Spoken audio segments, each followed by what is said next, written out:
नमस्कार दोस्तों, मैं अर्चना ब्लेसिंग्स टीम गाजियाबाद से हूँ और आज मैं आप लोगों के सामने पत्री जी की पुस्तक आत्म जागृति के रहस्य को लेकर आई हूँ। आज हम बात करते हैं रामथा के बारे में। रामथा अनेक आध्यात्मिक पुस्तकों में से एक है। इसका अध्ययन सबको अवश्य ही करना चाहिए। इसका कुछ अंश यहाँ पर इस किताब में वर्णन है। स्पिरिचुअल सोसाइटी के मास्टर्स रामथा के विचार शास्त्र व चिंतन शास्त्र को पढ़कर उस शास्त्र को ग्रहण कर चुके हैं। सभी पिरामिड मास्टर्स कमर कसकर देश विदेशों में लोक कल्याण का कार्य कर रहे हैं। सबका एक लक्ष्य है, सबका एक संकल्प है, सबकी एक संकल्प शक्ति है। रामथा पुस्तक का कुछ अंश इस प्रकार है। अगर तुम मात्र यह जान सकते कि असीम विचारों के माध्यम से तुम अपने शरीर, सारे ब्रह्मांडों और सारे तलों के पार जा सकते हो, तब तुम सीमित होने का चुनाव पुनः न करते।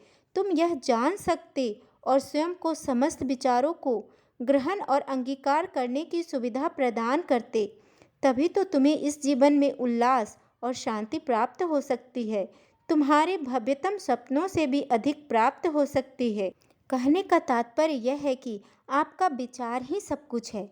विचार परम सर्जन है। जो भी तुम सोचते हो और भावनाओं में अंगीकार करते हो, वही तुम्हारे जीवन का यथार्थ होता जाता है। मतलब जो आप सोच रहे हो, भावना के साथ जो सोच रहे हो, वही सच हो जाता है। जो भी विचार तुम अंगीकार करते हो, जो तुम्हारी सीमित सोच के स्पेक्ट्रम के बाहर से आता है, वह तुम्हारे जीवन में प्रकट होगा और वह तुम्हारा जीवन विस्तृत और गहरा होता जाएगा। अपनी विचार प्रणाली को विशाल और विस्तृत करने के लिए असीम विचारों को आने में बाधा मत डालो। इस विधि से जीने से तुम सीमित मानव से असीम भगवान बनते जाओगे।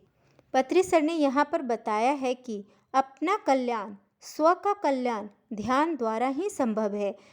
लोक कल्याण, महालोक कल्याण संकल्प शक्ति द्वारा ही होता है। स्व कल्याण ध्यान के द्वारा और लोक कल्याण संकल्प शक्ति के द्वारा। पत्री सर बताते हैं कि मेरा स्व कल्याण मेरा ध्यान है, मेरा अखंड संकल्प लोक कल्याण है। मानव की संकल्प शक्ति असीम है, वह जो चाहे वह पा सकता है। तू स्वयं ब्रह्मा बन, अपने संकल्प द्वारा सृष्टि कर। तू स्वयं विष्णु बन, अपने संकल्पों की पालना कर। प्रत्येक जीवन में प्रत्येक संकल्प को साकार करना। कोटि कोटि संकल्पों को साकार करने के लिए कोटि कोटि जीवन। निरंतर संकल्प प्रवाह साधना, ध्यान साधना, संकल्प शास्त्र का अध्ययन, संकल्प साधना हो, सभी मिलकर मानव कल्याण और लोक कल्याण के स्रोत हैं। मानव कल्याण का जो भी मार्ग है, जो भी साधना है, वह लोक कल्याण का कारण है। बच्चों को हमें प्रोत्साहित करना चाहिए। छोटे बच्चों को सदा प्रोत्साहित ही करना चाहिए। नकारात्मक शब्दों का कभी प्रयोग नहीं करना चाहिए। किसी को भी हतोत्साहित नहीं करना चाहिए। आपके कर्म, वचन, मन से सबको उत्साह ही मिलना चाहिए।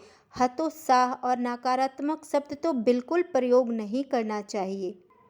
बच्चों को सदा आत्मविश्वास और दृढ़ संकल्प भरे शब्द कहना चाहिए। बच्चों के लिए सबसे प्रथम विश्वविद्यालय उसकी माँ होती है। माँ चाहे तो बच्चे को शिवाजी और प्रताप बना दे, चाहे तो कायर बना दे। इसके पश्चात दूसरा विश्वविद्यालय समाज है, जिसमें आते हैं मित्र, उसके संगे संबंधी, नेता और धार्मिक लोग। अगर ये लोग भी सकारात्मक सोच, उच्च विचार देंगे और अपना आदर्श दिखाएंगे, तो बच्चों को प्रोत्साहन मिलेगा। और बच्चों का तीसरा विश्वविद्यालय होता है उसकी पुस्तकें। अच्छे संकल्पों और अच्छे विचारों के लिए उत्तम पुस्तकें, संतों और आध्यात्मिक गुरुओं की जीवनी व संदेश, विद्वानों के भाषण व पुस्तकों का स्वाध्याय करना ही चाहिए और उन पर विचार करना चाहिए। प्रतिदिन स्वाध्याय और सज्जन संगत्य होना ही चाहिए।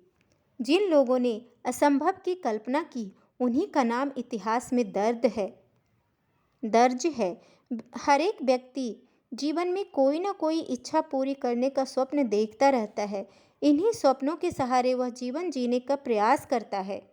अधिकतर व्यक्ति अपने ज्ञान, अनुभव एवं वातावरण के अनुकूल ही स्वप्न देखता है।